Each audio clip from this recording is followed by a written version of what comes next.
Tree-hugging, Prius-driving, vegetarian yoga teachers do not clean radioactive equipment. Or do they? In today's episode of Naked Nuclear, we're talking to Caroline Cooley, who is, in fact, a tree-hugging, Prius-driving, vegetarian yoga teacher who I met during a yoga class on the beach. And she happens to work in and around radioactive machinery. We're diving into the world of nuclear reactors and what it looks like as a radiation protection technician. I probably have picked up more radiation getting x-rays on my teeth than I do at work. How to get your foot in the door. I would connect you with the recruiter. A lot of people go through Cape Fear still to get involved. Some people go to school just to be radiation protection. And most importantly, how much money you can make. I have a better income now than I ever did at corporate America, working as a certified alcohol and drug counselor with every certificate and diploma. So let's dive in. Today's episode came about in a very interesting way because I was at my sister's bachelorette party on Carolina Beach next to Wilmington, North Carolina. And we were doing yoga on the beach. Our beach yoga instructor told me that she worked in nuclear. And I said, that's fascinating because I have a podcast about people in the nuclear space. How did my yoga teacher get into the nuclear space as a radiation protection technician? I've had several positions since I've gotten into it. I'll start off by saying that I'm 45 years old. I have a degree in human resources and business management. I worked in corporate America for a long time, and this is a newer career to me. My husband's been in the industry for like 15 years. So basically, I got laid off in 2021 from my previous job, which was a whole different career. I was working in the mental health fields, working in intensive outpatient treatment for people with substance use disorder. And he said, "Why don't you try coming on the road with me?" So that's what I did. I decided to give it a try. But to get my foot in the door, I actually started out as a deconner, which is basically just a nuclear janitor. Deconner, short for decontamination. So what does a nuclear janitor do exactly? In the beginning of 2022, you stock the PPE that employees wear, you take out the radioactive trash, you clean up messes, that kind of thing. And that was how I got my foot in the door. And then over the summer of 22, I went to training. There's a training facility for Westinghouse, and I took training for radiation protection. So that's one of the jobs that I do. And one of the jobs that my husband does is radiation protection. And what we do is when the power plant has their shutdown for refueling, we go in, we work in those areas to make sure that the radiation and contamination levels stay where they're supposed to, or if they get elevated, we mitigate whatever could happen as far as contamination. Okay, so nuclear janitors or deconners can stock and repile PPE, clean up messes, and take out the trash, while radiation protection technicians can do a little bit more. They can mitigate problems and detect where radiation is coming from when these plants shut down for refueling. But how safe is that? We make sure that the people working on projects are being safe, that they're using the correct PPE, they're using the correct tools, they're using the correct procedures to make sure that they don't spread contamination or contaminate themselves. And there's a lot of routine stuff we do as well in our job. You asked me what a typical day looked like. So, as an RP, that's what we call radiation protection. We go in, we usually have a staff meeting every day that for specifically what we're doing, and you could be assigned to any different part of the plant. This last job I was on, I was assigned to the under vessel. Yeah, it was pretty crazy. It was like adult chutes and ladders under there. There's a lot of climbing involved. But you'll go in and you'll have your staff meeting, and then you'll usually go to your station to work.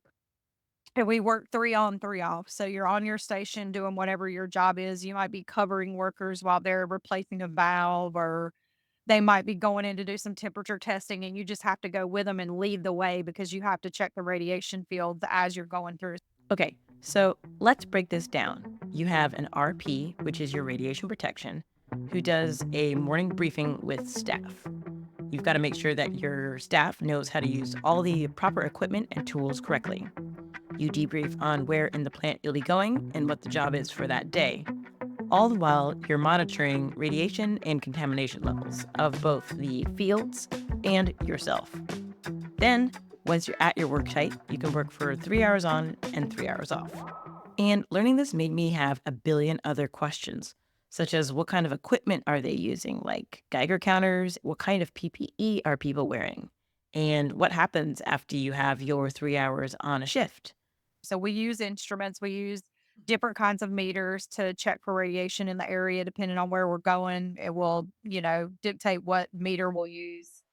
There's a ton of different types of meters. Mostly we use an ion chamber, which measures the ionizing radiation with it's just like a little metal box. We generally use like an ion chamber or a telepole. A telepole allows you to stretch it out further so you can stay further away from the source. And it has two types of detectors in the tip of it. Then when you come out of the area, you have to walk through several detectors as well to make sure that your body's clean and your clothes are clean and all that good stuff. I had to ask, what does the PPE look like for radiation protection? Because, forgive me, I could only imagine the same type of PPE that the monsters wear during Monsters Inc. The whole bright yellow suits. So you wear scrubs underneath, and then you've got like Orex or either fabric coveralls. Mhm. Orex is a paper, like somebody in the nuclear field, a radiation protection person created Orex. It's like a paper plastic, it's disposable. Some of them use launderable coveralls, and then you have several layers of gloves. You have a hood on, you have booties, shoe covers. We wear these hoods called pappers. It pushes air into your, hood so that you Mhm. don't breathe the air around you, and depending on what job you're doing, you may or may not that one's a pretty, like that would be a dirty job for you to be wearing that. Most of the Okay. time, you're good with just being covered and your face is okay exposed as long as there's not a lot of water splashing around or airborne. And what about these 3 hour shifts? How do those work? We call them jumps. So you do a 3-hour jump, then you come out, go on break, and then you do another 3-hour jump. Now, there are some places in the plant where you might would work more consistently, but most of the places, especially if they're kind of like a higher radiation area or it could be hot, and you're in most of the time you're in full PPE. This led me to another question. What are the standards for the levels of radiation you can be exposed to? There's the standard, which is like you're in the RCA, which is the radiologically controlled area. In there, you can have no food or drink, but you can wear your scrubs and you usually have on like some safety toe shoes. Then, if you go into a contaminated area or a CA, it's going to be marked off differently. Once you're inside the RCA, it's going to have a boundary to let you know you're going into a contaminated area. And depending on what job you're doing, at minimal, you would have on a lab coat gloves, shoe covers, and booties. That would be if you were just going in there to do something real generic, real quick. You weren't going to be rubbing against any components. Like you were just kind of walking in to do a job and come out, you would have that on. Otherwise, you would have what is called a single set, which is just like one set of PCs. Then if you go into a highly contaminated area, which when I was an under vessel this past job, a lot of times in the very bottom, there's the suck pumps, there's a lot of contaminated water down there.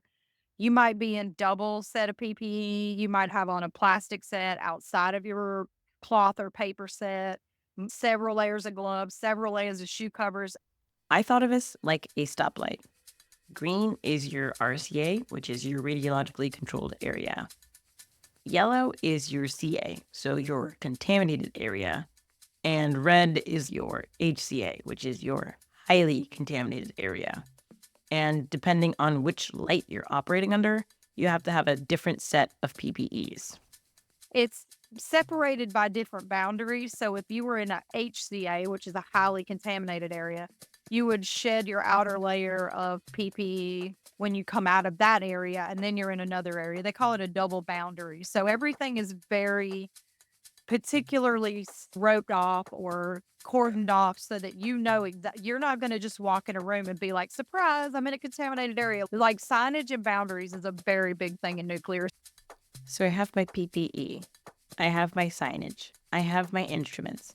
But how do I know if I'm getting too much radiation? So you always know before you go into the controlled area exactly the highest dose that you should be exposed to, which usually they overestimate that to keep you safe just in case you walk by something that's giving off a lot of radiation.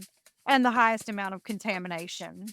We wear little electronic dosimeters on us, and then we also wear a DLR, is what they call it now. It's a dosimeter of legal record. So that one is constantly tracking your dose, and then your little ED that you wear is like it tracks you for each time you go inside of the controlled area. Like, part of the job that we do is we give briefs. So when people come into our area and they say, "Okay, we're going here to work on this valve," we pull up a map. Somebody on the last shift went in there and took a survey. And we're Okay. gonna tell you, like, when you're over here, you might get 5 millirem, but over here, you might get 50 millirem. So you wanna try to position your body, say, on this side of the work area. The Wow. highest contamination is 10K. Let's use a banana for scale. So, zero point zero 0.01 millirems. That's how many millirems a banana has after you eat it. Standing outside on a sunny day, you're looking at zero point zero 0.01 millirems to zero point zero 0.02 millirems an hour. That would be eating 1 to 2 bananas an hour. Now, a chest x ray. A chest x ray has about 10 millirems per image. A CAT scan of the abdomen or pelvis has about 1,000 millirems per image. What's the lethal dose, though? The LD50 causing 50% of mortality within 30 days without treatment? That would be 300,000 millirems, or 300 rems. And all of this exposure is done without massive amounts of shielding and PPE. So let's say, for example, you were gonna go work in an area and I told you that the general area in there is like 10 millirem per hour, because that's how the radiation's measured, is in millirem per hour. You get set points. So you know that your maximum dose rate, if your general area was gonna be 10, I might tell you 50 is your dose rate. And then your maximum dose, depending on how long you're gonna be in there. It's an equation of figuring out what you think your exposure will be times the amount of time that you're gonna be in there. And if Mhm. if you get to 80% of your dose, so say your dose is 200 millirem, that's the maximum you should pick up on this job. If you get to 160, you need to come out and higher risk jobs. We put a teledose on people. So they have a tracker where we can actually watch them on a computer screen, and their little monitor has its own little meter in it. And you can see the field they're in and how much dose they picked up, so that if we need to, we can tell them to come out. I equate it to scuba diving. If you've ever gone scuba diving and you're swimming around, seeing the fishes, the sharks, then all of a sudden your dive master waves at you, checks your air, and then tells you it's time to go up. Oftentimes, they also plan for a safety stop. But all of this is to make sure that you don't run out of air. In this case, for radiation protection, it's to make sure you don't hit your maximum dose. But when I asked Caroline if this stringent regulated rules of nuclear radiation protection was something that she always had in mind, this is what she said. Absolutely not. It's crazy. I've never known what I wanted to do when I grow up. It took me until I was 35 to finish my bachelor's degree. I worked in like restaurants. So I have an associate's degree in hotel and restaurant management. Verizon Wireless came here to Wilmington and opened up a big call center, and I got hired on with them. I stayed in that corporate role for like 12 years. Wow. Just and I got really burned out on it. So Mm-hmm. in 2015, I did my yoga teacher training, Okay. and my teacher was like, "You will quit that corporate job before the end of the year." I made it to January so that I could get my last bonus. Did yoga and did some side hustle stuff, and then I fell into the job working at the treatment center, and then I ended up in nuclear, and it's not anything I would have imagined. The way that we got introduced to it, my husband and I, we've been together for 25 years. Oh. He was a welder by trade, and he got laid off during the recession back in, I think it was '09. And a friend of ours had joined Cape Fear Community College and do reactor services technician training for people that actually go and work on the reactor. Okay. And so my husband got hired doing that, and that's the way we both got introduced into the nuclear field. And did Caroline have any preconceptions or misconceptions about what working in nuclear looked like? Well, I mean, you always only hear the bad stuff. I remember having to watch Silkwood. You hear about Chernobyl, you hear about 3 Mile Island, and even like our family, they always make jokes like, "Oh, are you glowing yet? Are you not Yeah. worried you're gonna get cancer?" That's what everybody says when they find out you work in the field, and I'm like, I probably have picked up more radiation getting X-rays on my teeth than I do at work, like, because there is the, Nuclear Regulatory Commission. There are standards set in place by them, and then the plants themselves are even more conservative on how much you can pick up every year. I think just the misconception that it's super dangerous and that it's bad for you. I had no idea how stringent the safety was inside of a plant until I went in there. I mean, you have to go through major background checks. If you lie on your background check, you are not getting into nuclear. Let's say that you want to get into the field. Where would Caroline point you? I would connect you with a recruiter. I work for several different recruiters, and there's a lot of different pathways. I mean, Cape Fear still has the program here that teaches, and we have a GE plant here in Wilmington that builds the fuel for the nuclear reactors and does a lot of other maintenance type stuff for the machines that they use to work on the reactors. Some people go to school just to be radiation protection. Last year, I was working out in Alabama, and a bunch of kids were in school for nuclear engineering, but they were doing a semester where they had to come work with us as contractors. So there's all kinds of different ways that people get into the field. So, if you like to travel, take a listen to what Caroline has to say about contracting. Because we are contractors, our job is 100% travel. So we're either at work or we're not. And right now we're off work. We have our life kind of set up in a way where we work most of the spring and winter, and then we're home for the summer and the beginning of the fall. We travel all over. My husband's been out of the country a bunch before COVID. Since we started working together, we take the camper and we take the dog. We don't have kids, so it's a great setup for us because we have everything we need. You can train and do what I do in a short amount of time and make decent money. And then if you want to go do something else, you can. But you know, I make I have a better income now than I ever did at corporate America, working as a certified alcohol and drug counselor with every certificate and diploma I ever had as a tradesperson. And according to Glassdoor and other online searches, you can make up to $140,000 as a radiation protection technician. And when I went into it, I was just like giving it a try. I was very leery of it. And I told my husband, I don't know if it was in the spring or fall, I was like, I'm done. This is my last career. I like it here. Yeah, like I am made to work in a physical job where I get to climb around and do crazy stuff and not sit at a desk all day. A physical job where you get to climb around and do crazy stuff all day and not sit at a desk? That sounds great, but it sounds like it might be a little male dominated. And it's interesting too how it has been a male dominated field for a really long time. And Mm. there's a younger generation coming in. There's a lot more women coming. I mean, the old guys at the plants will tell you, "Oh well, back in our day, we didn't have women." But it's cool to watch the evolution because every job we go to, depending on the area, but more diversity, more men and women, more younger people. It's cool to see it changing and evolving. And I think of college being so expensive, like, I have friends that are high school age now, and I'm like, "Get a trade." Like, if you don't know what you wanna go to school for, don't go stack up a bunch of small. So it sounds like the field is changing from male dominated to more diverse, in addition to younger people joining the trades. And for somebody who's worked in white collar jobs, it might have been quite a shift. So Caroline walks us through what that shift was going into the trades.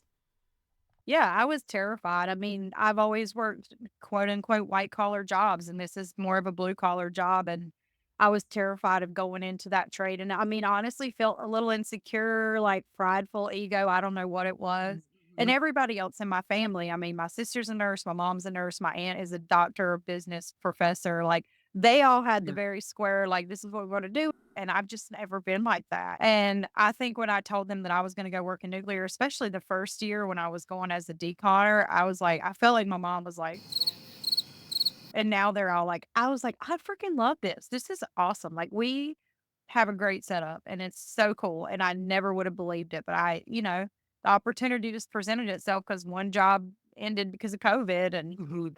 the universe just keeps on being like, here's your next thing. So after working in the field for a few years, I asked Caroline, what is it like in terms of nuclear safety? Had she formed any opinions on the industry? If everything is done to the book the way that it's meant to be, it is completely safe and it is clean. The amount of space that it takes to store irradiated, like spent fuel rods, is very small in comparison to how much space it takes to have coal. In comparison, it's a drop in the bucket. I mean, I've been able to see with my own eyes, like the places that they store the spent fuel at plants, and it's not a huge space. Like even the big events that you hear about are human error for the most part. It's not like things are just going to melt down. It's such a clean energy source. It has the power to provide so much energy for the growing population. I mean, I'm very pro. And being my beach yoga instructor, were there any times that her yoga practice played a role as a radiation protection technician? I would say, I mean, some of the fear stuff, there's places that we have to climb that can be kind of scary and you have to wear fall protection sometimes. And I think just being calm and I breathe a lot. Actually, one of the pictures I can send you is of me doing Warrior One in my full getup at the last job because I was like, get a picture of me doing yoga in my outfit. But I mean, I think that yoga prepares me for life in a lot of ways. I mean, it helps me to just kind of go with the flow a little bit better. And the other aspect of it too, besides working in nuclear, is like the people you work with and learning how to cohabit in a space with people for 12 hours. It might not necessarily be the same as you. I meditate every day before I go into work. That's something I got from my yoga practice just to help myself calm down. Because when I first started to get into this, I was terrified. It was all new to me. Change is scary. And as you're growing in your career, you have to take tests and you have to do practicals and you're constantly having to learn. And does yoga play a role in her energy philosophy? I definitely think we have to be mindful of our waste and our energy because I'm a tree hugger. I drive a Prius and I freaking love it, 50 miles a gallon most of the time, which also people think is odd as a person that works in nuclear. But I mean, it's just so much better for the environment in the long run. It's not perfect by any means. I mean, there's always ways that we can improve the energy itself is clean, but a lot of the waste that's created from producing the energy could be trimmed down. I think that as we continue to move forward, we've got to do something because coal ain't it. I just think we have to be mindful of it going forward because I mean the environment's in chaos right now. Now that you got to know a little bit of the conventional questions about Caroline, let's dive into some of the non conventional questions, our rapid fire ones. So, our first question is if you had 4.5 minutes to, prepare a TED talk on a completely different subject, that's not yoga, we're not nuclear energy, what are you talking about? It would definitely probably be music, like live music, attending concerts, and doing so in recovery, like sober music events. I could do a TED talk on that in a heartbeat. There's a huge community. I am a jam band fan. I like Fish and Grateful Dead. There's recovery community very prevalent in that space. But when I worked in treatment, I also learned there are other musical, like James Taylor has one now. A lot of the EDM festivals have like a sober gathering place. When you're not working or teaching beach yoga, what other like hobbies and activities do you get up to? Live music is a huge one. We spend a lot of time on the beach. My husband likes to surf. I just like to play in the ocean. I like to paddleboard. Right now, I'm obsessed with going scuba diving. We travel. We love to travel. This community we live in is great, and we ride our bikes all over, visit our friends, go play disc golf, go watch the fireworks. We like to cook at home. I'm a vegetarian, so I cook a lot of veggies. I can make a mean like cashew cream sauce for my vegan friends. Another question would be what is an unlikely fact or piece of information that people don't know about the work that you do? Well, I think people wouldn't realize that this is a job that you can literally do like into retirement age. There are so many different little places that you can work within the job itself once you get to a certain age if you can't be physical anymore. That's another thing that attracted us to it is that like you as a contractor, you can pick up one job a year. I work with a lot of guys, girls, older people that they are pretty much retired. They're already getting Social Security or whatever, but they just pick up one job a year to keep their certifications to make a little extra money and to stay in industry. And it's pretty cool. I mean, I would have never thought that. For this series, we're looking at people who work in and around the nuclear space. Are there any fields, departments, people, things that we should cover in some of these topics? Anything that you would want to hear on a podcast of this nature?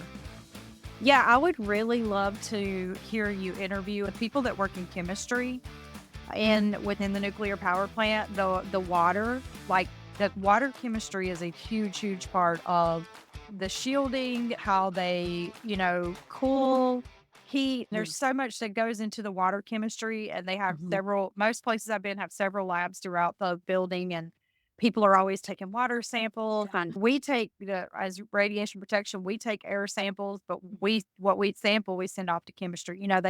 We send it off to the lab to get analyzed and stuff like that. And I think that part's fascinating because they have to use so much boron and everything has to be like perfectly, balanced. Yes. And I don't know. Some people might think that's dry. Any final thoughts? Anything that you want to add? Any questions that you want to kind of shoot out? Shout outs, anything like that? I can't really think of any other than just the experience of being a complete opposite of, I don't know what I thought it would be, but it's just been such a fun adventure. And one of the cool things about the contract part of it is we're always going to different places. Since I started, I've only been to the same plant once. Like I've been to one plant twice and everywhere else has been new places. So it's so cool to just get to meet all sorts of different people, and there's just a lot of good people in the industry. I make friends everywhere I go. I would have never went to the Mississippi River Valley in Minnesota for a fall season. It's gorgeous up there, and I never would have known. And it's just like every place we go, it's an adventure, and I just love it so much.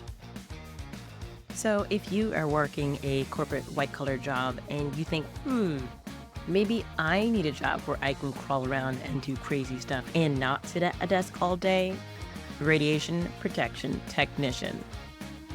Again, this episode came about because I met Caroline on the beach, and she was my beach yoga instructor for my sister's bachelorette party on Carolina Beach. She was grateful enough to accept my invitation onto the podcast. So again, thank you so much to Caroline. This is Danielle with Naked Nuclear, stripping down the bulky layers of nuclear technology to help career professionals pivot into the industry. For upcoming episodes, we'll be looking at uranium mining, as well as other fields like manufacturing and construction. Check us out on social media to see what's going on in the world of climate talks, like in Azerbaijan. Thanks again for listening, and I hope you tune in next time.